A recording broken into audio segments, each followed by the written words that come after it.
खेल और खेल के साथ जुड़ा हुआ हमारा व्यक्तित्व, खेल को मैं ये एक शब्द में कहूं तो खेल का मतलब है जीवन में विजय। उसी को दूसरे शब्द में कहें तो वीरता, उसी को तीसरे शब्द में कहें तो पराक्रम, या कहें शौर्य, और एक कभी भी न टूटने वाला हौसला, हिम्मत, आत्मविश्वास। तो ये जो अलग अलग जो आपके गेम्स हैं, ये जीवन का एक आयाम है कि आपको जिंदगी में विजय के गीत गाने हैं। ये एक आयाम है, एक चरण है खेल। आगे बढ़ते हैं। दो तरह के खिलाड़ी होते हैं, एक खेलने के लिए खेलते हैं, एक खेल के आगे भी जिंदगी है उसको भी जीते हैं।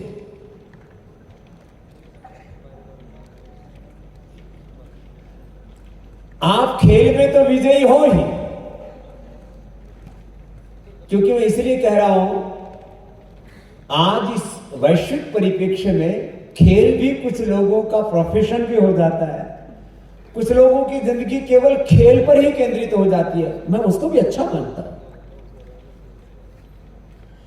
लेकिन खेलने के साथ साथ खेलो भी, जीतो भी, देश नहीं दुनिया में जीतो और दुनिया में विश्व विजेता बनो और भारत का भी नाम गौरव करो। ऐसा बनो। This is one aspect of our life. लेकिन इसके आगे भी जिंदगी है। खेल के साथ साथ और बड़े काम भी आप कर सकते हैं। जैसे मैं देखता हूं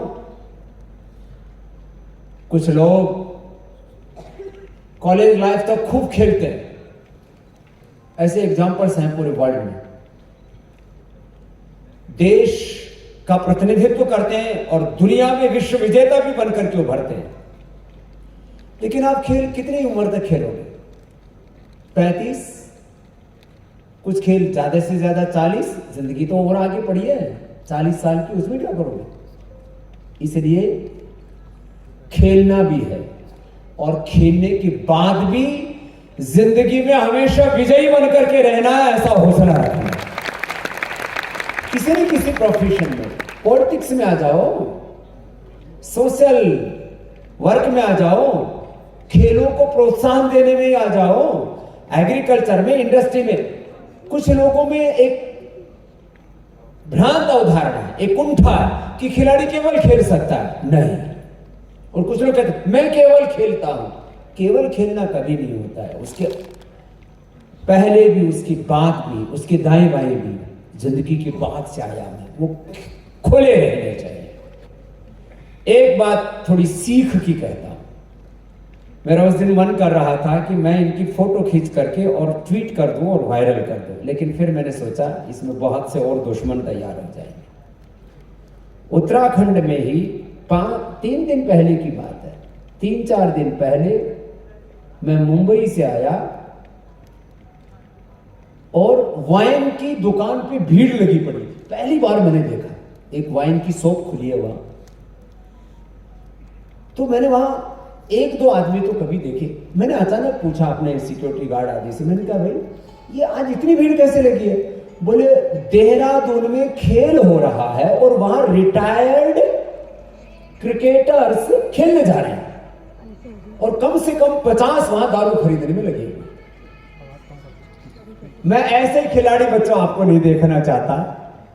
मैंने कहा फिर ये दारू क्यों पी रहे, वाइन क्यों पी रहे?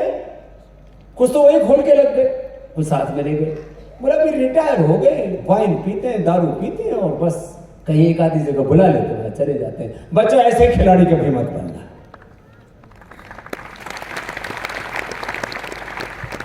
ये कोई जिंदगी है? और आप चाहे रिटायर भी हो जाए ना, तो भी कुछ भी ऐसा काम नहीं करना कि जिससे गलत बात की तरफ यंगस्टर्स का, स्टूडेंट्स का ध्यान जाए। आप क्या सिखा रहे हैं समाज को? पहली बात तो पिए नहीं, दारू पी करके कोई महान नहीं बनता। दारू पी करके कोई खुशियां नहीं मिलती। फिर तो अभी तक तो हम भवसागर में डूब के मर जाते, क्योंकि हम तो पीते ही नहीं और कभी पिएंगे भी नहीं। ऐसा नहीं करना। खिलाड़ियों को आहार में, विचार में, वाणी में, व्यवहार में, स्वभाव में, चरित्र में ऐसा जीवन जीना चाहिए जिससे कि आप कम से कम भारत के संदर्भ में तो मैं कह सकता हूं कि ऐसा जीवन जियो कि तुम्हारे लोग एग्जाम्पल दें दुनिया में, ऐसे बनकर के दिखाओ। ऐसा आपका आचरण होना चाहिए हर चीज का। ये तो देखो, इससे फायदा क्या है? What is the benefit? मैं ये नहीं कहता हूं कि आप कोई वाइन पी लेंगे तो आप एक बार में वाइन पीने से मर जाएंगे, कि एक बार वाइन पीने से आपको बहुत बड़ा आर्थिक नुकसान हो जाएगा। मैं कोई लॉजिक नहीं दे रहा हूं। ये आदर्श परंपरा नहीं है। और खास करके जो हेल्थ, फिटनेस और गेम्स के सेक्टर में है, उनके लिए कम से कम नहीं। खेल में अब ग्लैमर भी आ गया। क्रिकेट खेलते हैं तो जब से 2020 वो जो मोदी करके गया, क्या नाम था उसका, ललित मोदी, उसने हिंदुस्तान में भी फिर उस ग्लैमर को बढ़ाने के लिए वो अर्धनग्न हमारी बेटियों को भी परोसा, फिर और वो बहुत तरह की चीयर्स, क्या क्या पियर्स मामला,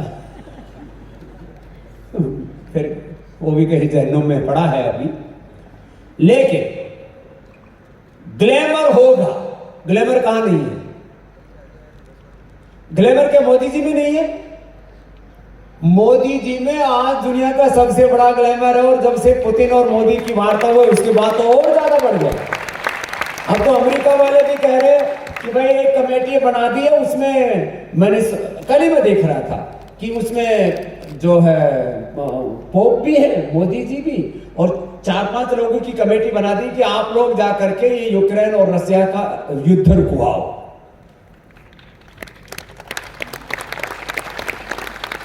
लेकिन मोदी जी ने प्रधानमंत्री बनने के बाद सबसे पहला यह काम किया कि पीएम हाउस में दारू नहीं पी जाएगी और मीट नहीं खाया जाएगा। वर्ल्ड का कोई भी नेता आए या ना आए, मीन्स अपनी संस्कृति, अपनी प्रकृति, अपना कल्चर, अपनी सभ्यता, अपनी तहजीब कहीं तो दिखनी चाहिए। अब यही काम प्रेसिडेंट हाउस में हो गया है। मुर्मू जी स्वभाव से अत्यंत आध्यात्मिक और पतंजलि योगपीठ में तो कई सप्ताहों रुक करके गई है। उन्होंने भी प्रेसिडेंट हाउस में भी कर दिया, भाई यहां मीट नहीं पकेगा, यहां दारू नहीं पिलाई जाएगी। मीन्स कहीं ना कहीं तो हम कुछ जगह तो ऐसी रखे बचा करके, जिससे कि हमारे यंगस्टर्स को गलत एग्जाम्पल्स उनके सामने ना आए। बात कोई दारू की, मीट की नहीं है। बात यह है कि हम अपने जज्बातों को, अपनी संस्कृति सभ्यता को, अपने मूल्य आदर्शों को कहीं तो रखें। और अंतिम बात, आज के संदर्भ में जीतता कौन है? जिसने अपने शरीर पर विजय पा ली है। शरीर बल बढ़ाओ और शरीर पर नियंत्रण ऐसा पाओ कि तुम्हारे नियंत्रण में हो तुम्हारा पूरा अस्तित्व, पूरा व्यक्तित्व। तो इतना ज्यादा आत्म केंद्रित होना पड़ता है खिलाड़ी को। शरीर पर विजय, क्या बोला बच्चों? और शरीर से भी ऊपर इंद्रियों पर विजय, जितेंद्रियता, मन पर और प्राणों पर विजय। माने आप कुछ भी करेंगे ना, यदि आपका अपने शरीर पर, अपने इंद्रियों पर, अपने मन पर, विचारों पर, संवेदनाओं पर और अपने प्राणों पर नियंत्रण है, तो मैं आपको विश्वास दिलाता हूं और ये गारंटी देता हूं, आप कभी भी पराजित नहीं होंगे। और उसके लिए अपने खेल के साथ थोड़ा सा योगाभ्यास को भी जोड़ो। मेरे से राणा जी बोल रहे थे, अभी आए थे मेरे सामने, 22 साल पहले मैं आपसे मिला था, आपके साथ रुका था हरिद्वार में। ये यात्रा कहां से कहां पहुंच गई। आज ही मैं वो एक दिवांग बहुत पुराना पत्रकार है, मैंने कहा भाई मैं आजकल इंटरव्यू नहीं देता, तुम लोग पॉलिटिकल प्रश्न पूछते हो फिर मैं सीधा सीधा जवाब दे देता हूँ, फिर कोई ना कोई बखेड़ा हो जाएगा, मैं बड़े काम करने में लगा हूँ, मैं चाहता हूँ कि किसी कंट्रोवर्सी में ना पड़ो। बोले स्वामी जी इस बार तो आपको कोई बड़ी सेलिब्रिटी नहीं मिल रही थी, इसलिए अब आपसे बड़ी कोई दूसरी सेलिब्रिटी दिखाने में इधर ही आ गया, हरिद्वार में आ गया। अभी आज ही सुबह देखे आए हो, आज ही शाम को चलेगा प्रेस कॉन्फ्रेंस, एबीपी का बहुत बड़ा कार्यक्रम, आज भी चलेगा, कल भी चलेगा, आज 7 बजे सर या पता नहीं जो भी 6-7 बजे, कल 7:30 बजे जो भी। बोले स्वामी आप तो जैसे जैसे उम्र बढ़ती जाती है और जुझारू और पराक्रमी और अग्रेसिव होते जा रहे हो। मैंने कहा मैं अभी 80 साल के बाद में बूढ़ा होने की तरफ बढ़ूंगा।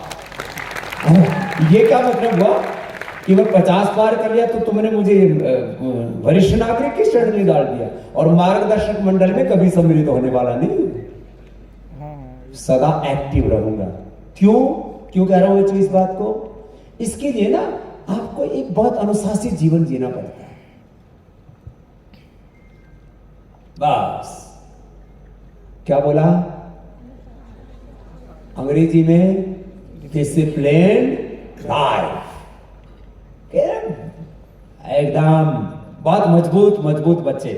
ये तो कुछ प्रतीकात्मक कुछ खिलाड़ियों को ऊपर बुलाया था, एक बार सबका अभिनंदन है। आप सभी जो होकर के आए, आपने हौसला है, वो जज्बा है, वो जोश, वो जुनून है, आप में वो शौर्य है, वो वीरता है, वो पराक्रम है जो मैं कह रहा था, जो खिलाड़ी में होनी चाहिए। और कुछ खिलाड़ी तो बहुत सब तरह से सधे हुए, कसे हुए। मैंने वो बास्केटबॉल लड़के को पूछा, मैंने कहा बेटा तुम कहां से आए? बोले मैं नैनीताल से आया। मैंने कहा पहाड़ में तो इस नस्ल के बच्चे पैदा ही नहीं होते, लगता है उसकी माँ ने बहुत ज्यादा दूध पिया है। जोरदार ताली बजा दो इस बच्चे के लिए। ऐसे ऊंची हाइट वाला बच्चा मैंने पहली बार उत्तराखंड में इतना ऊंची हाइट वाला बच्चा देखा। क्या बात है। किसके घर में पैदा हुआ है बेटा? बाप से नहीं बड़ा। मैं तो इसके कंधों के नीचे आ रहा था। क्या बात है, जोरदार ताले हो जाए। ये तो एक छोटी सी बात मैंने इसलिए कही कि देखो ये कोई आजकल खोर खिलाड़ी कहां से निकलेगा, किसी गांव गली मोहल्ला से कहीं से भी निकल सकता है। मैं हमेशा एक बात कहा करता हूं, अब वो जमाना चला गया। कम से कम खेल में 99%, 1% तो है, देखो 90% खेल में परिवारवाद खत्म हो गया है। परिवारवाद में कोई भी बच्चा हौसले के साथ, ताकत के साथ, हिम्मत के साथ आगे बढ़ सकता है।